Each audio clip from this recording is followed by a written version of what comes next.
Happy morning, healthy morning. ಫುಡ್ಗೆ 20 mark ಅಂತ ಹೇಳಿದ್ವಿ, ಫುಡ್ ಬಗ್ಗೆ ಮಾತಾಡಿದ್ವಿ.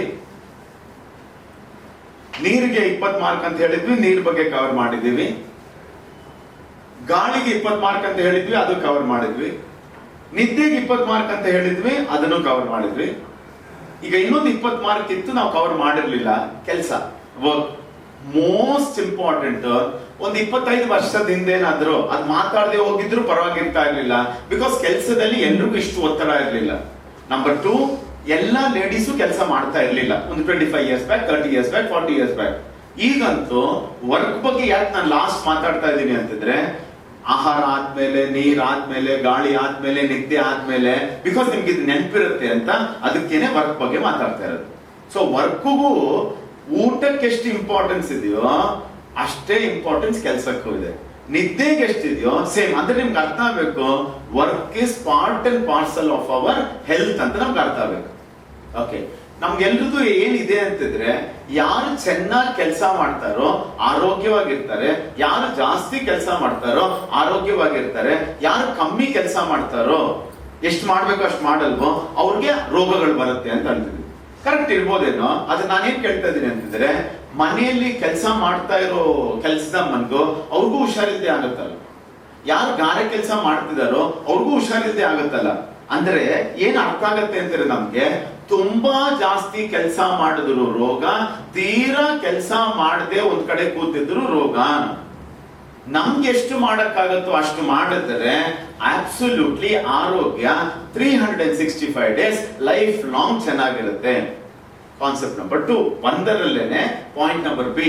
ಕೆಲಸ ಅಂದಿದ ತಕ್ಷಣ ಜನ ಹೇಳ್ತಿರೋದು, ನಾವು ಪ್ರತಿದಿನ ಪ್ರೊಫೆಷನಲ್ ಲೈಫ್ ಮಾಡ್ತೀವಲ್ಲ ಅದು ಮಾತ್ರ ಅಲ್ಲ, ಶರೀರಕ್ಕೆ ಕೆಲಸ ಕೊಡ್ಬೇಕು ಅಂತ ಹೇಳ್ತಾ ಇರೋದು ಜನ. ಶರೀರಕ್ಕೆ ಕೆಲಸ ಕೊಡ್ಬೇಕು ಅಂತಿದ್ರೆ ನಮ್ಗೆ ಗೊತ್ತಿರೋಂಗೆ 11 ಜಾಯಿಂಟ್ಸ್ ಇದೆ. ಆ 11 ಜಾಯಿಂಟ್ಸ್ ಅನ್ನು ನಾವು ಯಾವ ರೀತಿಯಲ್ಲಿ ತಿರುಗಿಸಕ್ಕಾಗತ್ತೋ, ಫ್ಲೆಕ್ಸಿಬಲ್ ಆಗಿರಕ್ಕಾಗತ್ತೋ ಅಷ್ಟೆಲ್ಲ ನಾವು ಫ್ಲೆಕ್ಸಿಬಲ್ ಆಗಿರ್ಬೇಕು ಅಂತ ಅರ್ಥ. ಫಾರ್ ಎಕ್ಸಾಂಪಲ್, ಬ್ಲಡ್ ಸರ್ಕ್ಯುಲೇಟ್ ಆಗ್ಬೇಕು ಅಂತಿದ್ರೆ ನಮ್ಮ ಹಾರ್ಟ್ ಬ್ಲಡ್ ಅನ್ನ ಪಂಪ್ ಮಾಡುತ್ತೆ. ನಮ್ಮ ಹೃದಯ ರಕ್ತವನ್ನ ಪಂಪ್ ಮಾಡಿದಾಗ ಸೊ ಅದಕ್ಕೆ ಹೋಗ್ಬಿಟ್ಟು ಬರ್ತಾ ಇರುತ್ತೆ. ಹಾರ್ಟ್ ಬ್ಲಡ್ ಅನ್ನ ಪಂಪ್ ಮಾಡಕ್ಕೆ ಹಾರ್ಟ್ ಇದೆ. ಹಾರ್ಟ್ ನ ಬ್ಲಡ್ ಪಂಪ್ ಮಾಡಿದಾಗ ಕೆಳಗ್ ತನಕ ಹೋಗುತ್ತೆ. ಕಾಲಿಂದ ಮೇಲ್ಗಡೆಗೆ ಬೇರೆ ಯಾವುದೋ ಒಂದು ಅಂಗ ಹಾರ್ಟ್ ತರ ಕೆಲಸ ಮಾಡ್ತಾ ಇದೆ. ಅದರ ಹೆಸರೇನೆ ಕಾಫ್ ಮಸಲ್ಸ್. ಅಂದರೆ ಕರೆಕ್ಟ್ ಆಗಿ ನೋಡಿದ್ರೆ ನಮ್ಮೆಲ್ರಿಗೂ 3 ಹಾರ್ಟ್ ಇರೋದು. ಅಷ್ಟೊಂದು ಪವರ್ಫುಲ್ ನಮ್ಮ ಕಾಫ್ ಮಸಲ್ಸ್. ಮೀನಖಂಡ ಅಂತ ಹೇಳ್ತಾರೆ, ಏನ್ ಹೇಳ್ತಾರೆ? ಮೀನಖಂಡ. ಸೊ ಮೀನಖಂಡ ಎಷ್ಟು ಇಂಪಾರ್ಟೆಂಟ್, ಎಷ್ಟು ಪವರ್ಫುಲ್ ಅಂತಿದ್ರೆ, ಒಂದು ನಾಯಿ ಸಾಯೋ ಟೈಮ್ ಬಂದಿದ್ರೆ ಕಿವಿ ನೋಡಿದ್ರೆ ಗೊತ್ತಾಗುತ್ತೆ, ಕಿವಿ ನೇತಾಡ್ತಾ ಇರತ್ತಂತೆ ನಾಯಿದು. ಅಂದ್ರೆ ಟೈಮ್ ಬಂದಿದೆ ಅಂತ ಅರ್ಥ. ಯಾರೋ ಒಬ್ಬ ಮನುಷ್ಯ ಟೈಮ್ ಬಂದಿದೆ, ಟಿಕೆಟ್ ತಗೊಳ್ತಾ ಇದ್ದಾನೆ ಅಂತಿದ್ರೆ ಅವನ ಕಾಫ್ ಮಸಲ್ಸ್ ನೋಡಿದ್ರೆ ಅಲ್ಲಾಡ್ತಾ ಇರುತ್ತೆ. ಅಂದರೆ ಕಾಫ್ ಮಸಲ್ಸ್ ಮಾಡುವಂತ ಕೆಲಸ ಮಾಡ್ತಾ ಇಲ್ಲ, ಬ್ಲಡ್ ಅನ್ನ ವಾಪಸ್ ಮೇಲ್ಗಡೆ ಶರೀರಕ್ಕೆ ಪಂಪ್ ಮಾಡ್ತಾ ಇಲ್ಲ. ಅಂದರೆ ಒಂದು ನಾಯಿ ಆಯುಸ್ಸು ಗೊತ್ತಾಗೋದು ಆಯ್ತು ಅಂತ ಟೈಮು, ಕಿವಿ ನೋಡಿದ್ರೆ ಮನುಷ್ಯ. ಅಂದರೆ ಹಾರ್ಟ್ ಬಿಟ್ರೆ ನೆಕ್ಸ್ಟ್ ತುಂಬಾ ಇಂಪಾರ್ಟೆಂಟ್ ಲೋವರ್ ಇಂದ ಮೇಲ್ಗಡೆಗೆ ಪಂಪ್ ಮಾಡ್ತಾ ಇರೋದು it is the calf muscles. So ನಮ್ ಕಾಫ್ ಮಸಲ್ಸ್ ನಾವ್ ಎಷ್ಟು ಹೆಲ್ತಿ ಆಗಿ ಇಟ್ಕೊಂಡಿದೀವೋ, ಸ್ಟ್ರಾಂಗ್ ಆಗಿ, ಫ್ಲೆಕ್ಸಿಬಲ್ ಆಗಿ, ಬಳಬಳ ಅಂತ ಇಲ್ದೆ ಅಷ್ಟು ನಮ್ಮ ಆರೋಗ್ಯ ಚೆನ್ನಾಗಿರುತ್ತೆ. ಸೊ ಬ್ಲಡ್ ಅನ್ನ ಪಂಪ್ ಮಾಡಕ್ಕೆ ನಮ್ಮೆಲ್ರಿಗೂ ಹಾರ್ಟ್ ಇದೆ. ಆದರೆ ಬ್ಲಡ್ ಜೊತೆಗೇನೆ ಇನ್ನೊಂದು ರಸ ಪೂರ್ತಿ ಶರೀರದಲ್ಲಿ ಓಡಾಡ್ತಾ ಇರುತ್ತೆ. ಇಂಗ್ಲಿಷ್ ಅಲ್ಲಿ ಅದಕ್ಕೆ ಲಿಂಫಾಟಿಕ್ ಲಿಕ್ವಿಡ್ ಅಂತ ಹೇಳ್ತಾರೆ. ಕನ್ನಡದಲ್ಲಿ ದಗ್ಧ ರಸ. ಅಂದರೆ ವೈಟ್ ಕಲರ್ ಅಲ್ಲಿ ಇರುತ್ತೆ. ಸೊ ಫಾರ್ ಎಕ್ಸಾಂಪಲ್, ಏನೋ ಒಂದು ನಿಮ್ಗೆ ಬಿಸಿ ಆಯ್ತು, ಓಕೆ, ಟಚ್ ಆಯ್ತು, ಹೀಟ್ ಆಯ್ತು, ಇಸ್ತ್ರಿ ಪಟ್ಟಿ ತಾಕ್ಬಿಡ್ತು ಅಂತ ಅನ್ಕೊಳ್ಳೋಣ. ಅದು ಬೊಬ್ಬೆ ಬರುತ್ತಲ್ಲ, ಆ ವೈಟ್ ಲಿಕ್ವಿಡ್ ಇದೆಯಲ್ಲ, ನಾವು ಪಸ್ ಅಂತ ಹೇಳ್ತೀವಲ್ಲ, ಅದು ಪಸ್ ಅಲ್ಲ, ಲಿಂಫಾಟಿಕ್ ಲಿಕ್ವಿಡ್. ಅಂದರೆ ದಗ್ಧ ರಸ. ಆ ದಗ್ಧ ರಸ ಶರೀರದಲ್ಲಿ ಮೆಡಿಸಿನ್ ರೆಡಿ ಆಗುತ್ತೆ. ಆ ಮೆಡಿಸಿನ್ ಎಲ್ಲಾ ಕಡೆಗೂ ತಗೊಂಡೋಗೋದು ಆ ದಗ್ಧ ರಸ. ನಾವೇನ್ ಮಾಡ್ತೀವಿ ಅಂತಿದ್ರೆ, ಬೊಬ್ಬೆ ಬಂದಾಗ ಪಿನ್ನಿಂದ ನಾವು ಚುಚ್ಚಿಬಿಡ್ತೀವಿ, ಅಥವಾ ಇದ್ರ ಮೊಳೆಯಿಂದ ಚುಚ್ಚಿಬಿಡ್ತೀವಿ, ಅದನ್ನ ಆಚೆ ಕಳಿಸ್ತೀವಿ. ತಾನೇ ಅದು ಬೊಬ್ಬೆ ಬರುತ್ತೆ, ಅದು ಕ್ಲೀನ್ ಮಾಡುತ್ತೆ. ಅದಾದ್ಮೇಲೆ ತಾನೇ ಅದು ಹೊಡಿಬೇಕಂತೆ. ಬಿಕಾಸ್ ಅದರಲ್ಲೇ ಮೆಡಿಸಿನ್ಸ್ ಇರೋದು. ಸೊ ಎಷ್ಟು ನಾವೆಲ್ಲ ಹೆಂಗಾಗಿದ್ದಾಗ, ಮಕ್ಕಳಾಗಿದ್ದಾಗ ನಾವೆಲ್ಲ ಸಿಕ್ಕಾಪಟ್ಟೆ ಶರೀರನ ನಾವು ಕೆಲಸ ಕೊಡ್ತಾ ಇದ್ವಿ, ಆಟ ಆಡ್ತಾ ಇದ್ವಿ, ಬೀಳ್ತಾ ಇದ್ವಿ, ಎದ್ದೊಳ್ತಾ ಇದ್ವಿ, ಓಡ್ತಾ ಇದ್ವಿ, ಕಿರಿಸ್ತಾ ಇದ್ವಿ, ಜಿಗಿತಾ ಇದ್ವಿ. ವಯಸ್ಸಾಗ್ತಾ ಆಗ್ತಾ ಆಗ್ತಾ ನಮ್ಗೆ ಏಜ್ ಆಗ್ತಾ ಆಗ್ತಾ ಆಗ್ತಾ ನಮ್ಮ ಶರೀರಕ್ಕೆ ಕೊಡುವಂತಹ ಕೆಲಸ ಭಯಂಕರ ಕಮ್ಮಿ ಆಗಿದೆ. ಯಾವಾಗ ನಾವು ಶರೀರ ಕಮ್ಮಿ ಕೆಲಸ ಕೊಡ್ತೀವೋ ಕಮ್ಮಿ ಪ್ರಾಣ ಉಳ್ಕೊಂಡ್ಬಿಡುತ್ತೆ, ನಮ್ಮಲ್ಲಿ ಫೈರ್ ಉಳ್ಕೊಂಡ್ಬಿಡುತ್ತೆ. ಸೊ ಹೆಂಗೆ ನೀರ್ ಇಂಪಾರ್ಟೆಂಟು, ಊಟ ಇಂಪಾರ್ಟೆಂಟು, ನಿದ್ದೆ ಇಂಪಾರ್ಟೆಂಟು, ಗಾಳಿ ಇಂಪಾರ್ಟೆಂಟು, ಅಷ್ಟೇ ಇಂಪಾರ್ಟೆಂಟು ನಮ್ಮ ಶರೀರಕ್ಕೆ ಹೀಟ್. ಶರೀರ ಹೀಟ್ ಆಗಿದ್ದರೆ, ವಾರ್ಮ್ ಆಗಿದ್ದರೆ ಪ್ರಾಣಶಕ್ತಿ ಇದೆ ಅಂತ ಅರ್ಥ. ನಿಮ್ಗೆ ಗೊತ್ತಿದೆ, ಕೋಲ್ಡ್ ಆಗ್ಬಿಟ್ರೆ ಸತ್ತೋಗಿದ್ದಾನೆ ಅಂತ ಅರ್ಥ. ಸೊ ನಮ್ಮ ಎಸ್ಪೆಷಲಿ ನಮ್ಮ 11 ಜಾಯಿಂಟ್ಸ್ ಅನ್ನ ನಾವು ಯಾವ ರೀತಿ ಪ್ರತಿದಿನ ಅದಕ್ಕೆ ವ್ಯಾಯಾಮ ಕೊಡ್ತೀವಿ, ಆ ರೀತಿಯಲ್ಲಿ ನಮ್ಮ ಆರೋಗ್ಯ ಇವತ್ತಿಲ್ದಿರ ನಾಳೆ ಪೀಕ್ ಬರ್ತಾ ಇರುತ್ತೆ. ಫಾರ್ ಎಕ್ಸಾಂಪಲ್, ನಮ್ಮನ್ನ ಯಾರು ಹಿಂದೆ ಅಂತ ಕರೆದ್ರೆ ನಾವ್ ಹೆಂಗ್ ತಿರುಗ್ತೀವಿ ನಾವು ನೋಡಿ. ಎಷ್ಟೋ ಜನ ಯಾರು ಹಿಂದೆ ಅಂತ ಕರೆದ್ರೆ ಹೆಂಗ್ ಗೊತ್ತಾ ತಿರುಗ್ತಾರೆ, ಯಾರು ಕರ್ದ್ಯಾ ಅಂತ. ಮಕ್ಕಳು ಹೆಂಗ್ ತಿರುಗ್ತಾರೆ ಗೊತ್ತಾ, ಹಿಂಗೆ ಆಮ ಕರ್ದ್ಯಾ ಅಂತ ಕೇಳ್ತಾರೆ. ನೋಡಿದೀರ ನೀವು? ಹಂಗ್ ತಿರುಗ್ಬೇಕಂತೆ. ಅಂದರೆ ಯಾವ್ಯಾವ ಟ್ವಿಸ್ಟು ಟರ್ನು ಮಾಡಕ್ಕಾಗಲ್ಲ. ಎಷ್ಟೋ ಜನ ನೀವು ಈ ತರ ನೋಡಿ ಕತ್ನೋ ಬರುತ್ತೆ ನಿಮ್ಗೆ, ಈ ತರ ನೋಡಿ ಒಂದ್ ಲಿಮಿಟ್ ಆದ್ಮೇಲೆ ಕತ್ನೋಗ್ಬಿಡುತ್ತೆ ಮಕ್ಳಿಗೆ. ಯಾಕೆ? ನಾವ್ ಎಷ್ಟು ತಿರುಗಿಸ್ಬೇಕು, ಎಷ್ಟು ಟ್ವಿಸ್ಟ್ ಟರ್ನ್ ಮಾಡ್ಬೇಕು ಅಷ್ಟು ಮಾಡ್ತಾ ಇಲ್ಲ ಅಂತ ಅರ್ಥ. ಸೊ ಅದಕ್ಕೋಸ್ಕರನೇ ನಮ್ ಶಿಬಿರದಲ್ಲಿ ನಾವು ಹೇಳಿದ್ದು 20 minutes walking important, 11 joints exercises important. ಯಾವಾಗ ನಾವು ಈ 11 ನಮ್ಗೆ ಗೊತ್ತಿದೆ, ಎಷ್ಟೋ ಜನಕ್ಕೆ ಜಾಗಿಂಗ್ ಮಾಡಕ್ಕಾಗಲ್ಲ, ಜಿಮ್ಗೆ ಹೋಗಕ್ಕಾಗಲ್ಲ, ಅಟ್ಲೀಸ್ಟ್ ಯೋಗಾಸನಾದ್ರೂ ಕಲ್ತಿ ಜಾಯಿಂಟ್ಸ್ ಅನ್ನ ಪಕ್ಕ ಇಟ್ಕೊಂಡ್ಬಿಟ್ರೆ ಆ ಹೀಟ್ ಇರತ್ತಲ್ಲ, ರಕ್ತ ಬಿಸಿ ಇದೆ, ಬಿಸಿ ರಕ್ತ ಅಂತ ಹೇಳ್ತೀವಲ್ಲ, ಅಂದ್ರೆ ಹೆಲ್ತಿ ಆಗಿದ್ದಾನೆ ಅಂತ ಅರ್ಥ ಅಷ್ಟೇ. ಈಗೆಲ್ಲ ವಯಸ್ಸಲ್ಲಿದ್ದೀರಾ, ಬಿಸಿ ರಕ್ತ ನಿಮ್ಗೆ ಅಂತಿದ್ರೆ, ಏಜ್ ಆದಾಗ್ಲೂ ಸಹ ನಮ್ ರಕ್ತ ಬಿಸಿ ಇರಬೇಕು ಅಂತಿದ್ರೆ ಈ ಲಿಂಫೋಟಿಕ್ ಲಿಕ್ವಿಡ್ ಇದೆಯಲ್ಲ, ಹಾರ್ಟ್ ಬ್ಲಡ್ ಅನ್ನ ಪಂಪ್ ಮಾಡಕ್ಕೆ, ರಕ್ತವನ್ನ ಪಂಪ್ ಮಾಡಕ್ಕೆ ಹೃದಯ ಇದೆ. ಆ ಲಿಂಫೋಟಿಕ್ ಲಿಕ್ವಿಡ್ ಬ್ಲಡ್ ಅಷ್ಟೇ ಇಂಪಾರ್ಟೆಂಟ್, ಬ್ಲಡ್ ಜೊತೆನೆ ಓಡಾಡ್ತಾ ಇರುತ್ತೆ ಪೂರ್ತಿ ಶರೀರದಲ್ಲಿ.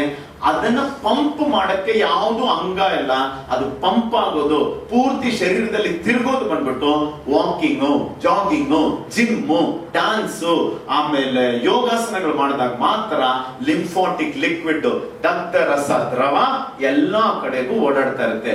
ಎಷ್ಟು ದಿನ ನಮ್ಮ ಲಿಂಫೋಟಿಕ್ ಲಿಕ್ವಿಡ್ ಎಲ್ಲಾ ಕಡೆ ಓಡಾಡ್ತಾ ಇದೆಯೋ ಅಷ್ಟು ವರ್ಷಗಳು ಬದುಕಬಹುದು. ನಾವು 40 ಆಗಿದ ತಕ್ಷಣ ಕಮ್ಮಿ ಮಾಡ್ತೀವಿ, 50 ಆಗಿದ ತಕ್ಷಣ ಇನ್ನೂ ಫಿಸಿಕಲ್ ಎಕ್ಸರ್ಸೈಸ್ ಕಮ್ಮಿ ಮಾಡ್ತೀವಿ. ಆಕ್ಚುಲಿ ಆ ಟೈಮ್ ಅಲ್ಲೇ ನಾವು ಫಿಸಿಕಲ್ ಎಕ್ಸರ್ಸೈಸಸ್ ಜಾಸ್ತಿ ಮಾಡಬೇಕಾಗಿರೋದು.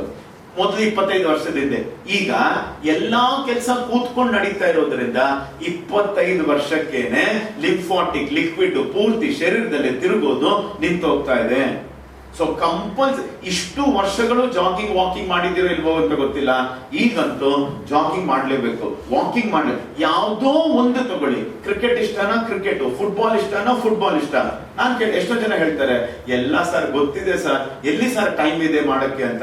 ಟೈಮ್ ಇಲ್ಲದೆ ಹೋದ್ರೆ ಟೋಟ್ಲಿ ಒಂದಿನ ಟೈಮೇ ಇಲ್ಲದೆ ಇರಲ್ಲ, ಒಂದು ಕಂಪ್ಲೀಟ್ ಟೈಮ್ ಇರುತ್ತೆ. ಆಮೇಲೆ ಆದ್ರೆ ಏನು ಮಾಡಕ್ಕಾಗಲ್ಲ, ಪ್ರಾಣ ಹೋಗಿರುತ್ತೆ. So we have to have that lymphatic liquid, ರಕ್ತ ರಸ ಪೂರ್ತಿ ಶರೀರದಲ್ಲಿ ಬ್ಲಡ್ ಜೊತೆನೆ ಓಡಾಡಬೇಕು ಅಂತಿದ್ರೆ white colour liquid, colourless liquid ಅಂತ ಹೇಳ್ತಾರೆ, that has to be there. ಯಾವಾಗ ಗೊತ್ತಾ ಅದು ವರ್ಕ್ ಆಗುತ್ತೆ? ಫಿಸಿಕಲ್ ಆಕ್ಟಿವಿಟಿ, ಶಾರೀರಿಕ ವ್ಯಾಯಾಮಗಳು ಮಾಡಿದಾಗ ಮಾತ್ರ ವರ್ಕ್ ಆಗುತ್ತೆ. ಎನಿ ಕೈಂಡ್ ಆಫ್ ಶಾರೀರಿಕ ವ್ಯಾಯಾಮ, ಎನಿ ಕೈಂಡ್, ಯಾವ ಶಾರೀರಿಕ ವ್ಯಾಯಾಮ ಮಾಡಿದ್ರೂ ತುಂಬಾ ಒಳ್ಳೇದು. ಎಷ್ಟು ನಮ್ಮ ಅಂಗಗಳನ್ನ ಅಲ್ಲಾಡಿಸ್ತಾ ಇರ್ತೀವೋ ಅಷ್ಟು ಆರೋಗ್ಯವಾಗಿರ್ತೀವಿ. ಎಷ್ಟು ನಮ್ಮ ಶರೀರದಲ್ಲಿರೋ ಅಂಗಾಂಗಗಳಿಗೆ ಮೂವ್ಮೆಂಟ್ಸೇ ಕೊಡಲ್ವೋ ನಮ್ಗೆ ಮಾಡಕ್ಕಾಗಲ್ಲ. ಎಷ್ಟೋ ಸತಿ ನಾವು ಚೇರ್ ಮೇಲೆ ಕೂತಿರ್ತೀವಿ, ಇವತ್ತಿಂದ ಚೇರ್ ಮೇಲೆ ಕೂತಿರೋದಕ್ಕಿಂತ ಚಕ್ಕಂಬಟ್ಲೆ ಹಾಕೊಂಡು ಕೆಳಗ್ ಕೂತ್ಕೊಳ್ಳೋದು ವಾಸಿ. ನನ್ಗೆ ಗೊತ್ತಿದೆ ಎಷ್ಟೋ ಜನಕ್ಕೆ ಚಕ್ಕಂಬಟ್ಲೆ ಹಾಕೊಂಡು ಕೂತ್ಕೊಳ್ಳಕ್ ಆಗಲ್ಲ ಅಂತ. ಕಾಲ್ಗಳನ್ನ ಸ್ಟ್ರೈಟ್ ಮಾಡಿಡಿ, ಅಜ್ಜಿಯಂದ್ರು ಮುತ್ತಜ್ಜಿಯಂದ್ರೆಲ್ಲ ಕೂತ್ಕೊಳ್ತಾರಲ್ಲ, ಎರಡು ಕಾಲನ್ನ ಸ್ಟ್ರೈಟ್ ಆಗಿ ಬೆನ್ನು ಸ್ಟ್ರೈಟ್ ಆಗಿ ಕೂತ್ಕೊಂಡ್ಬಿಟ್ರೆ ಅಷ್ಟು ಆಯಸ್ಸು ನಮ್ದು ಜಾಸ್ತಿ ಆಗುತ್ತೆ.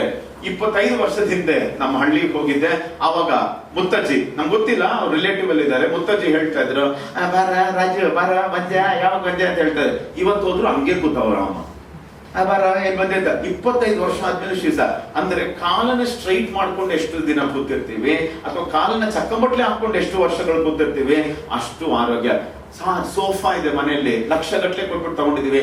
ಸೋಫಾ ಮೇಲೂ ಕಾಲ್ ನೇತಾಕ್ಬೇಡಿ, ಸೋಫಾ ಮೇಲೂ ಚಕಮಟ್ಲೆ ಹಾಕೊಂಡು ಕೂತ್ಕೊಳ್ಳಿ. It is possible. ಟೇಬಲ್ ಮೇಲೆ ಕೂತಿದ್ದೀರಾ, ಚೇರ್ ಮೇಲೆ ಕೂತಿದ್ದೀರಾ, ಚಕಮಟ್ಲೆ ಹಾಕೊಂಡು ಕೂತ್ಕೊಳ್ಳಿ. ದೀವನ್ ಮೇಲೆ ಹಾಕೊಂಡಿದ್ದೀರಾ, ಚಕಮಟ್ಲೆ ಹಾಕೊಂಡು ಕೂತ್ಕೊಳ್ಳಿ. ಏನಾರು ಅನ್ಕೊಳ್ತಾರೆ ಜನ, ಅನ್ಕೊಳ್ಳಿ.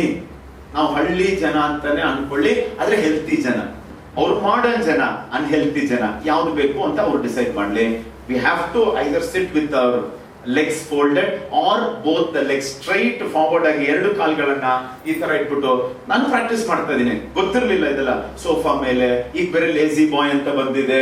ಹೆಂಗ್ ನಾವು ಕೂತ್ಕೊಳ್ತೀವೋ ಅದೇ ಶೇಪ್ ತಗೊಂಡ್ಬಿಡುತ್ತೆ ಆ ಬೀನ್ ಬ್ಯಾಗ್. ಭಯಂಕರ ಅಂದ್ರೆ ಭಯಂಕರ ಹಾನಿಕಾರ.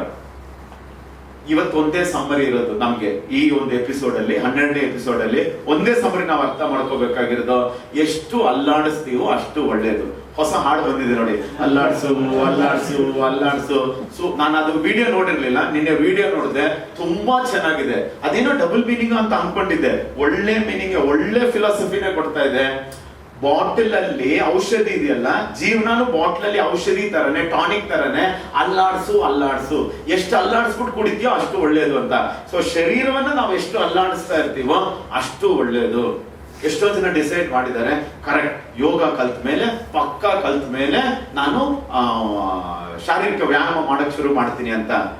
ನೀನ್ ಯಾವಾಗ ಯೋಗ ಟೀಚರ್ ನ ಹೋಗಿ ಭೇಟಿ ಮಾಡೋದು, ಅದುವರೆಗೂ ವಾಕಿಂಗ್ ಆದ್ರೂ ಮಾಡು, ಜಾಯಿಂಟ್ ಎಕ್ಸರ್ಸೈಸ್ ಆದ್ರೂ ಮಾಡು.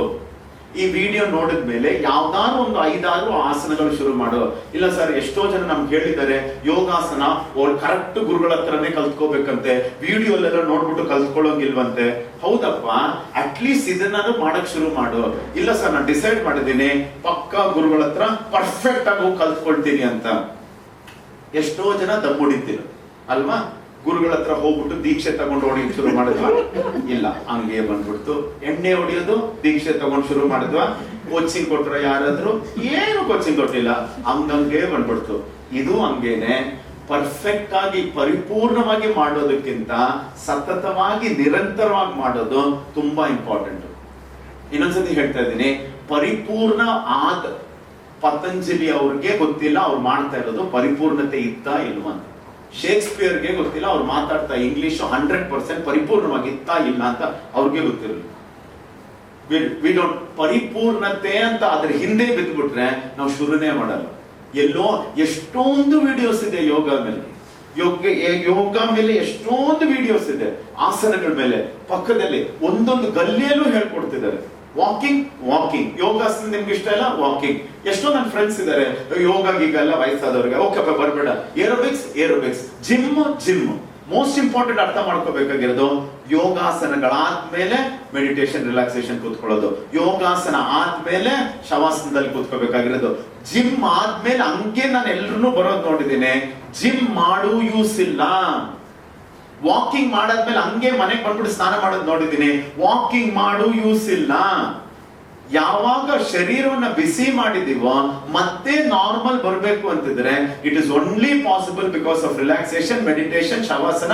ನಿನಗೇನೂ ಬರಲ್ವಾ? ಜಿಮ್ ಆಯ್ತು, 1 hour ಜಿಮ್ ಮಾಡ್ತಾ ಇದೀಯಾ, ಮಾಡಬೇಡ. 45 ನಿಮಿಷಕ್ಕೆ ಮುಗಿಸು, 15 ನಿಮಿಷ ಕಣ್ಣು ಮುಚ್ಕೊಂಡು ಅಲ್ಲಿ ಕೂತ್ಕೊಂಡು ಆಮೇಲೆ ಬಾ.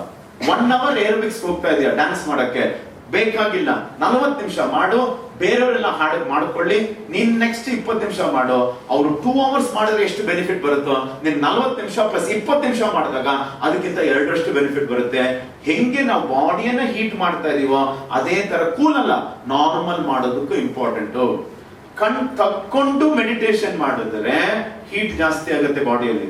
ಕಣ್ ಮುಚ್ಕೊಂಡು ಮೆಡಿಟೇಷನ್ ಮಾಡಿದ್ರೆ ಬಾಡಿ ತಂಪಾಗುತ್ತೆ. ಕಣ್ ಮುಚ್ಕೊಂಡು ಮೆಡಿಟೇಷನ್ ಧ್ಯಾನ ಮಾಡೋದು LKG, ಕಣ್ ತಕ್ಕೊಂಡು ಧ್ಯಾನ ಮಾಡೋದು PhD. ಇನ್ನು ನಾವು ಯಾವ್ದು PhD ಬಂದಿಲ್ಲ, ನಾನೇ ಬಂದಿಲ್ಲ. ಕಣ್ ತೆಗ್ದಿದ ತಕ್ಷಣ ಎಲ್ಲೆಲ್ಲೋ ಕಣ್ಣು ಹೋಗ್ತಾ ಇರುತ್ತೆ, ಹಂಗೆ ಒಂದೇ ಕಡೆ ಕಾನ್ಸಂಟ್ರೇಟ್ ಮಾಡಕ್ಕಾಗಲ್ಲ. ಯಾವಾಗ ನಾವು ಪ್ರಾಣಾಯಾಮಗಳು ಮಾಡ್ತೀವೋ ದಟ್ ಇಸ್ ಬಾಡಿಯನ್ನ ಹೀಟ್ ಮಾಡುತ್ತೆ. ಯಾವಾಗ ನಾವು ನಾಡಿ ಶುದ್ಧಿ ಪ್ರಾಣಾಯಾಮ ಮಾಡ್ತೀವೋ ನಮ್ಮ ಬಾಡಿ ಹಾಟ್ ಆಗಿದ್ರೆ ನಾರ್ಮಲ್ ಮಾಡುತ್ತೆ, ಕೂಲ್ ಆಗಿದ್ರೆ ಮತ್ತೆ ನಾರ್ಮಲ್ ಮಾಡುತ್ತೆ. ಸೊ ಇದನ್ನೆಲ್ಲ ಅರ್ಥ ಮಾಡಿಕೊಂಡು ವಾಕಿಂಗ್, ಯೋಗಾಸನ, gym, aerobics, cricket, football, jogging ಏನೇ ಮಾಡಿ ಅದಾದ್ಮೇಲೆ ಬಂದ್ಬಿಟ್ಟು ಅಲ್ಲೇ ಪಾರ್ಕ್ ಅಲ್ಲೇನೆ 5 ಮಿನಿಟ್ಸ್ 10 ಮಿನಿಟ್ಸ್ 15 ಮಿನಿಟ್ಸ್ 20 ಮಿನಿಟ್ಸ್ ಕೂತಿರ್ತಿರಲ್ಲ, ನಾವ್ ಏನ್ ಜಿಮ್ ಅಲ್ಲಿ ಮಾಡಿದೀವೋ ಅದರ ಫಲ ಸಿಗ್ಬೇಕು ಅಂತಿದ್ದಾರೆ. ಎಷ್ಟೋ ಜನ ಜಿಮ್ ಹೋಗ್ತಿರ್ತಾರೆ, ಶರೀರ ಕರಗಲ್ಲ, ಏನಕ್ಕೂ ಅಲ್ಲ, 1 ಅವರ್ ಆದ್ಮೇಲೆ ಅವ್ರು ಕೆಲಸ ಮಾಡ್ಕೊಳ್ತಿರ್ತಾರೆ. ಎಲ್ಲಾ ಡೂಯಿಂಗ್ ಆದ್ಮೇಲೆ non doing is more important than doing. ಏನೂ ಮಾಡದೆ ಸುಮ್ಮನೆ ಕೂತ್ಕೊಂಡಿದ್ರೆ ಮಾಡಿರೋದಕ್ಕೆಲ್ಲ ನಮ್ಗೆ ಫಲ ಸಿಗತ್ತೆ. ಸೊ ಮೋಸ್ಟ್ ಇಂಪಾರ್ಟೆಂಟ್ ನಾವು ಅರ್ಥ ಮಾಡ್ಕೋಬೇಕಾಗಿರೋದು, ನಮ್ಮ ಲಿಂಫಾಟಿಕ್ ಲಿಕ್ವಿಡ್ ಇದೆ, ದಗ್ಧ ರಸ ಇದೆ, ಅದನ್ನ ನಾವೆಷ್ಟು ಶಾರೀರಿಕವಾಗಿ ಕೆಲಸ ಮಾಡ್ತೀವೋ, ಪ್ರೊಫೆಷನಲ್ ವರ್ಕ್ ಅಲ್ಲ, ಅದಕ್ಕೆ ಅಂತ 20 ನಿಮಿಷ ಎತ್ತಿಟ್ಬಿಡಿ, ಬೆಳಗ್ಗೆ ಅಥವಾ ಸಂಜೆ ಅಥವಾ ಮಧ್ಯಾಹ್ನ. ನನ್ಗೆ ಗೊತ್ತಿದೆ ಎಷ್ಟೋ ಜನ ಕಂಪ್ಯೂಟರ್ ಕೆಲಸ ಮಾಡ್ತಿರ್ತೀರಂತ, 50 ಮಿನಿಟ್ಸ್ ಕೂತಿರ್ತೀರಾ, 55 ಮಿನಿಟ್ಸ್ ಕೂತಿರಿ, ಇಟ್ಸ್ ಓಕೆ. 5 ಮಿನಿಟ್ಸ್ ಎದ್ದು ಬಂದು 11 ಜಾಯಿಂಟ್ ಎಕ್ಸರ್ಸೈಸಸ್ ಮಾಡಿ ಮತ್ತೆ ಕೂತ್ಕೊಳ್ಳಿ, ಅಷ್ಟು ಶರೀರದಲ್ಲಿ ಎಫೆಕ್ಟ್ ಆಗಲ್ಲ. ಇಲ್ಲ ಅಂತಿದ್ರೆ ಹಣ ಇರುತ್ತೆ, 20-25 ವರ್ಷ ಆದ್ಮೇಲೆ ಆರೋಗ್ಯ ಇರಲ್ಲ. ಕೆಲ್ಸದಿಂದ ಅವ್ರು ತಗ್ದಾಕ್ಬಿಟ್ಟಿರ್ತಾರೆ, ಹಣನೂ ಇರುತ್ತೆ, ಫ್ರೀ ಟೈಮ್ ಇರುತ್ತೆ, ಎಂಜಾಯ್ ಮಾಡಬೇಕು ಅಂತಿದ್ರೆ ನಮ್ಮ ಆರೋಗ್ಯ ಪಕ್ಕ ಇದ್ರೇನೆ enjoy ಮಾಡಕ್ಕಾಗೋದು. Thank you so much. All the best. Good luck. Have a fantastic and healthy life. Take care. God bless you all.